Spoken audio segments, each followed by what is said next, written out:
Good morning students. पिछले class में हमने गुटनिरपेक्ष आंदोलन की स्थापना की ऐतिहासिक पृष्ठभूमि पर चर्चा की और किस प्रकार नाम का गठन होता है, इन सारी बातों को हमने पिछले वीडियो में देख लिया था।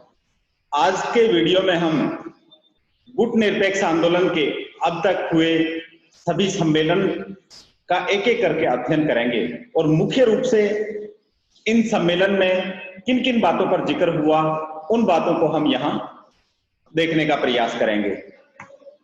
स्टूडेंट्स, नाम की जो स्थापना होती है वो 1961 में बेलग्रेड सम्मेलन में होती है, जो कि गुटनिरपेक्ष आंदोलन का प्रथम सम्मेलन भी माना जाता है। और इस गुटनिरपेक्ष सम्मेलन में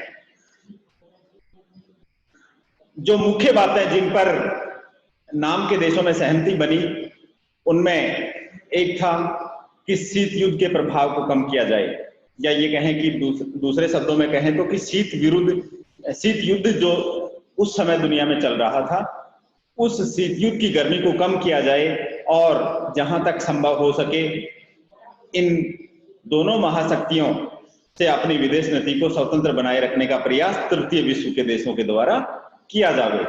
दूसरा जो महत्वपूर्ण इश्यू इस सम्मेलन में था वो था उपनिवेशवाद का विरोध, क्योंकि आप सब जानते हैं कि यूरोपीय ताकतों ने एशिया, अफ्रीका और दक्षिणी लैटिन अमेरिका में अनेक देशों में अपने उपनिवेश बना रखे थे।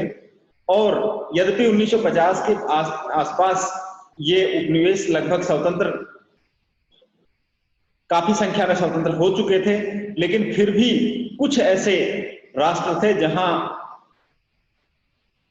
यूरोपीय ताकतों ने अपने उपनिवेश बनाए हुए थे, तो उन उपनिवेशों को स्वतंत्र करने का संकल्प इस नाम सम्मेलन में लिया गया, या दूसरे शब्दों में कहें तो उपनिवेशवाद का विरोध इस सम्मेलन में किया गया।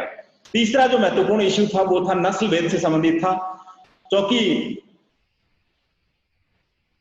दुनिया में यूरोपीय और गैर यूरोपीय, विशेष रूप से अफ्रीका और एशिया के देशों के साथ जो नस्ल भेद या नस्ल के आधार पर जो भेदभाव किया जा रहा था वो चरम पे था। जैसे हम भारतीय स्वतंत्रता संग्राम पढ़ते हैं तो वहां हम भी पाते हैं कि ब्रिटिश लोगों द्वारा इंडियंस के साथ रंग को लेकर भेद किया जाता था। तो सेम इसी प्रकार से दुनिया के प्रत्येक भाग में गोरे और काले लोगों का रंग भेद का जो मुद्दा था वो छाया हुआ था। तो उस बात को भी इस सम्मेलन में विचार किया गया कि ये नस्ल भेद की जो प्रवृत्ति है इसको समाप्त किया जाना चाहिए। तो इस प्रकार से उसके बाद में नाम का जो दूसरा सम्मेलन होता है वो काहिरा, मिस्र में होता है।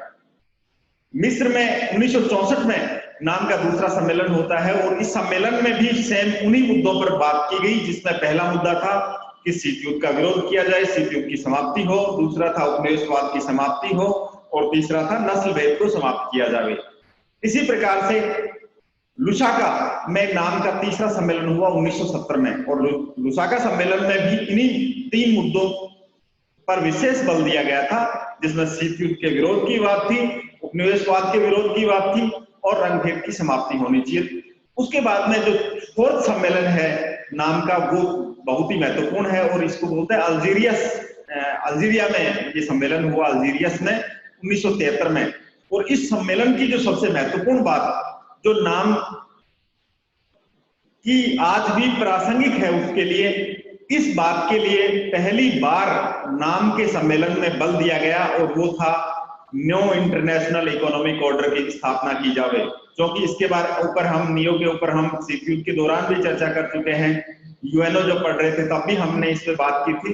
तो ये न्यू इंटरनेशनल इकोनॉमिक ऑर्डर की स्थापना की जो बात पहली बार अल्जीरिया सम्मेलन में की गई थी, जो अत्यंत महत्वपूर्ण है, क्योंकि जो विश्व व्यवस्था है, विश्व की जो अर्थव्यवस्था थी वो इस प्रकार से, उसकी व्यूह रचना इस प्रकार से थी ताकि विकसित देशों को उसका सर्वाधिक लाभ मिले, जबकि नाम के देश हैं वो सभी देश विकासशील राष्ट्र हैं। विकासशील राष्ट्रों के हितों को ध्यान में रखकर नई अंतरराष्ट्रीय अर्थव्यवस्था की रचना की जानी चाहिए, ये इस सम्मेलन में विशेष बल दिया गया।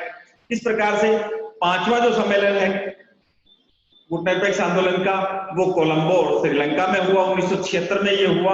और यहाँ पर जो डियोगो गार्सिया का जो मुद्दा था उसका शांतिपूर्ण रूप से समाधान किया गया, इस रूप में ये महत्वपूर्ण है।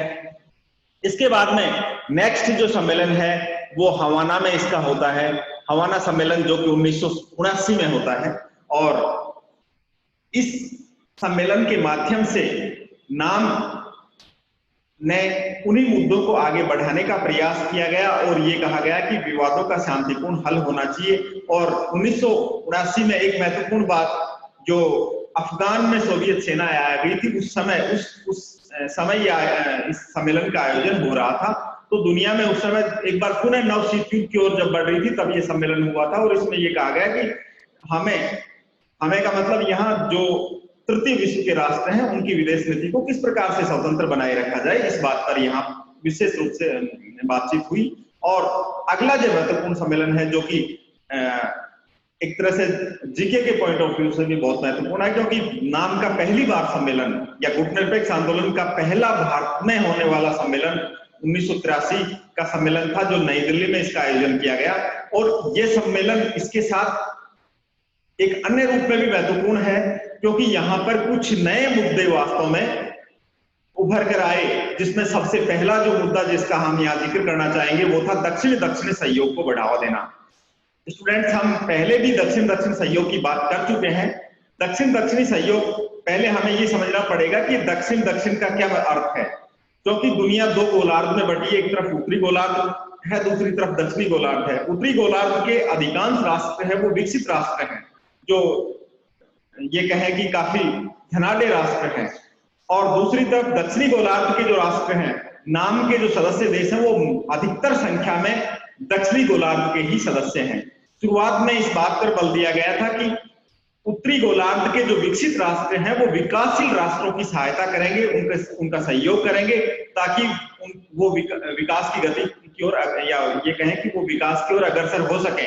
लेकिन बाद में देखा गया कि जो उत्तर के जो राष्ट्र थे या उत्तरी गोलार्ध के जो विकसित राष्ट्र थे, उन्होंने जो सहयोग किया वो पर्याप्त नहीं था। तो ऐसी स्थिति में नाम के नई दिल्ली सम्मेलन में 1983 में ये निर्णय लिया गया कि अब दक्षिण दक्षिण सहयोग को बढ़ाया जाना चाहिए। मतलब ये था कि तृतीय विश्व के देशों को परस्पर एक दूसरे की सहायता करनी चाहिए, ताकि विकास की गति को बढ़ाया जा सके और इन राष्ट्रों की आर्थिक प्रगति हो सके। तो पहली बार नाम के नई दिल्ली सम्मेलन में दक्षिण दक्षिण सहयोग को बढ़ाने की बात की गई, इसलिए नई दिल्ली का जो सम्मेलन है वो बहुत महत्वपूर्ण है। इसके अलावा उपनिवेशवाद का स्थान नव उपनिवेशवाद में ले लिया था। अब जो शक्तिशाली राष्ट्र है वो डायरेक्ट हस्तक्षेप नहीं करते विकासशील देशों में। इन देशों ने नव उपनिवेशवाद के नाम से एक नया कॉन्सेप्ट इन्होंने तैयार किया, जिसमें वो आर्थिक सहायता के नाम पर, सैनिक सहायता के नाम पर, आर्थिक व्यापार के नाम पर वो इन राष्ट्रों को तकनीकी के हस्तांतरण के नाम पर इन राष्ट्रों की विदेश नीति को प्रभावित करते हैं। और एक प्रकार से ये नव उपनिवेशवाद का जो स्वरूप सामने आया था, तो नई दिल्ली सम्मेलन में इस नव उपनिवेशवाद के उन्मूलन की बात की गई। इसका उद्देश्य ये था कि नाम के राष्ट्र या ये कहें गुटनिरपेक्ष आंदोलन के मंच पर जुड़े हुए राष्ट्र हैं वो अपनी विदेश नीति को स्वतंत्र बनाए रखें। इसके अलावा NI जो न्यू इंटरनेशनल इकोनॉमिक ऑर्डर है, इस पर भी इस आंदोलन में या ये कहें कि इस सम्मेलन में चर्चा की गई। और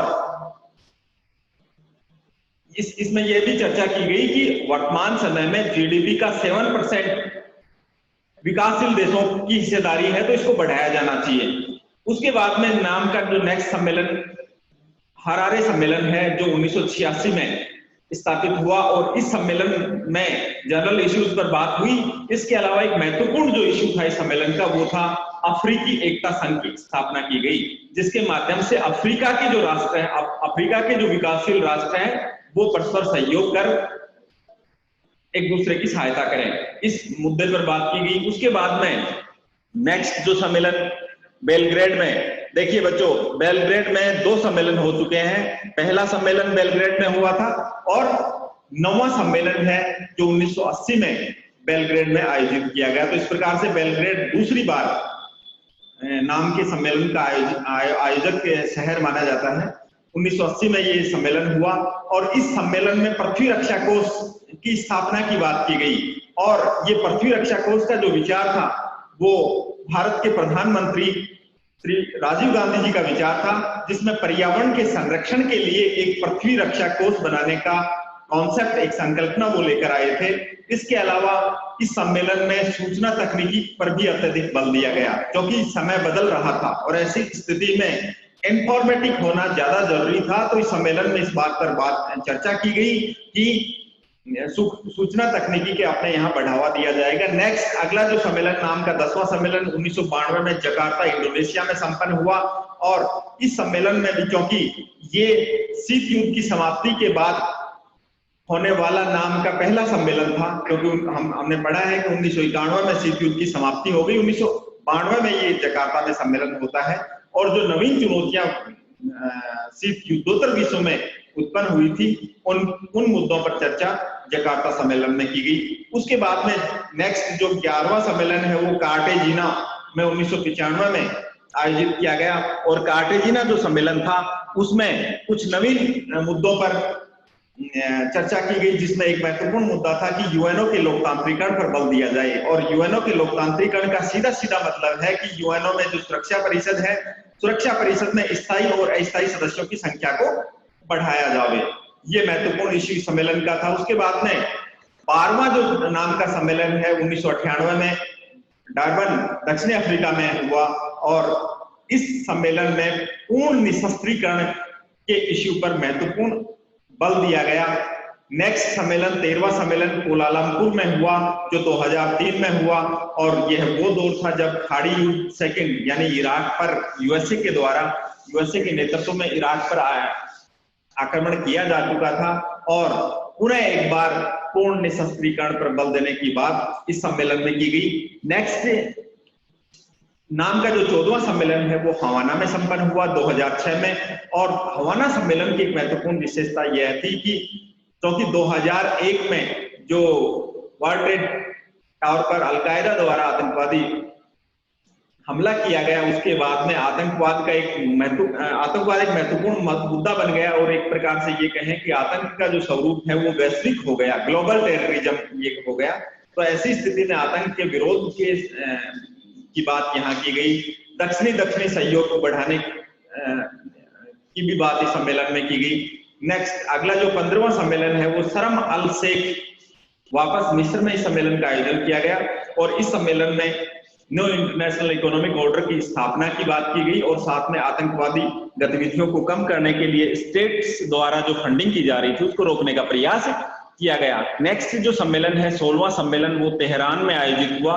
और तेहरान सम्मेलन में पुनः एक बार जो इंटरनेशनल इकोनॉमिक ऑर्डर की बात, जो सस्टेनेबल डेवलपमेंट की बात, सतत विकास की बात इसमें की गई। और पुनः एक बार निशस्त्रीकरण के मुद्दे को इस सम्मेलन में रखा गया। तो इस प्रकार से 16वां सम्मेलन तेहरान में आयोजित हुआ और इन मुद्दों पर बात की गई। उसके बाद में 17वां सम्मेलन वेनेजुएला में आयोजित हुआ और इसमें आतंकवाद के खात्मे के लिए महत्वपूर्ण बात की गई। जो स्टेट फंडिंग की जो बात की जा रही थी उसको रोकने की बात इस सम्मेलन में पुनः की गई। एक बार यूएनओ में सुधार का जो एजेंडा था उसको आगे बढ़ाया गया। विशेष रूप से पश्चिमी एशिया में जो स्थितियां बन रही थी उनको भी शांतिपूर्ण समाधान के लिए कार्य किया जाए, इस प्रकार की बात की गई। और एक जो महत्वपूर्ण मुद्दा जो था दीर्घकालीन विकास के मुद्दों पर विशेष रूप से चर्चा वेनेजुएला सम्मेलन में 2016 में की गई। उसके बाद में नाम का जो लास्ट सम्मेलन 18वां सम्मेलन जो बाकू में आयोजित हुआ और इसमें बाकू घोषणा पत्र जारी किया गया। इसमें कार्य क्षमता को उन्नत करना, बहुपक्षता को बढ़ाना और क्षेत्रीय शांति व विकास पर बल दिया गया। तो इस प्रकार से नाम के अब तक 18 सम्मेलनों का आयोजन हो चुका है। हमने प्रत्येक सम्मेलन में जो महत्वपूर्ण मुद्दों पर चर्चा की गई थी उनके बारे में यहाँ अध्ययन किया। नेक्स्ट क्लास में हम नए वीडियो के साथ उपस्थित होंगे। Thank you.